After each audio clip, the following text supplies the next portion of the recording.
What is crypto? Crypto is a form of money. So what is money? Money is a technological advancement of commerce. 4,000 years ago, you owned a beautiful plot of land with great, beautiful olive trees, and I owned 50, maybe 70 cows. And I saw that plot of land. I said, you know what? I want that plot of land. Let me go to Riz and ask him, hey, how much is it? Well, you already have cows, actually, so you don't need the cows that I have, so we can't actually transact. So I have to go sell my cows for some pigeons because you want the pigeons. Now I come back, I bring you the pigeons. One of them dies, so I have to go back and get another pigeon. And then finally I get the plot of land. Now you have the pigeons, and you have to go figure out somebody that wants pigeons in exchange for you to get the next service or the next good.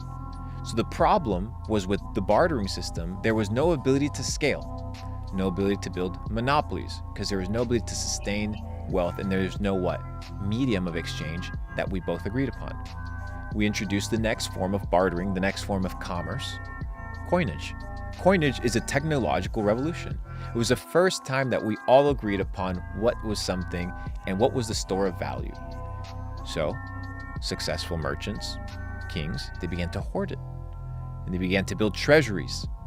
And now they began to conquer more lands because they no longer were limited by the limitations of bartering. You could take the coins, they wouldn't rot. You would sell the gold in China, you would sell the gold in India, you would sell the gold in Paris, and it would still be counted as gold.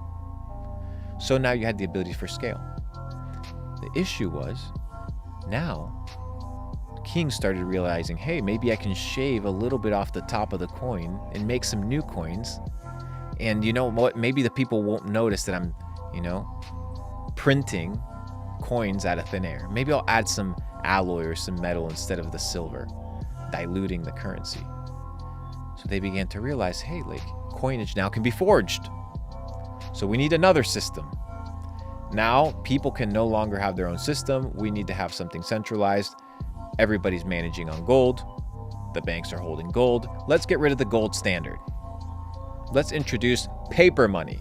Paper money, obviously, if you have, let's say, a kilo worth of gold, you can't be carrying that with your horse hanging around town. No, you have paper receipts that the bank gives you, and people began exchanging paper receipts.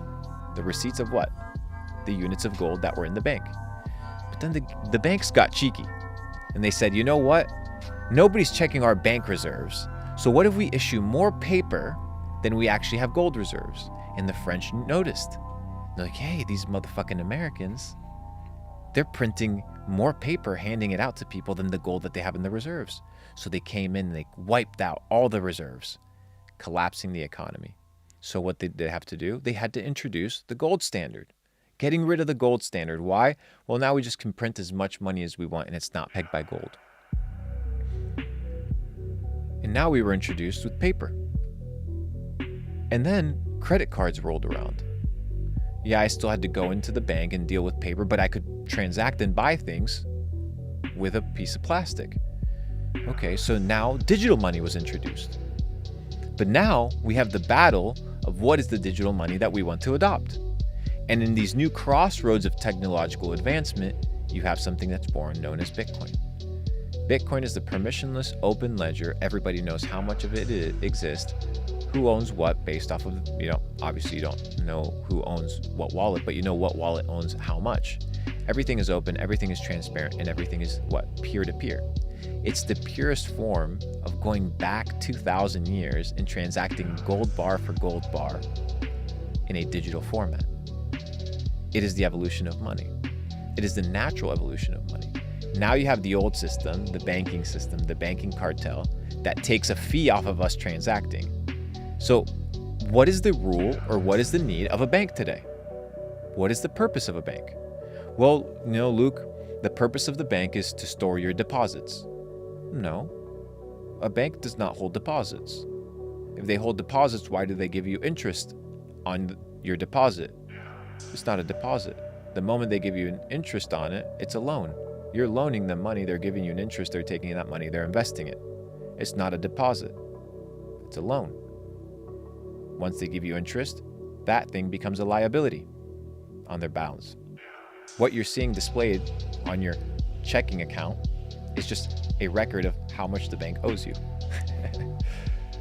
So if the purpose of the bank isn't to hold deposits, well, the purpose of the bank, Luke, is to fractionalize money. Well, no, that's not the purpose of the bank. It doesn't fractionalize money. Well, what's the purpose of the bank? The purpose of the bank is credit creation.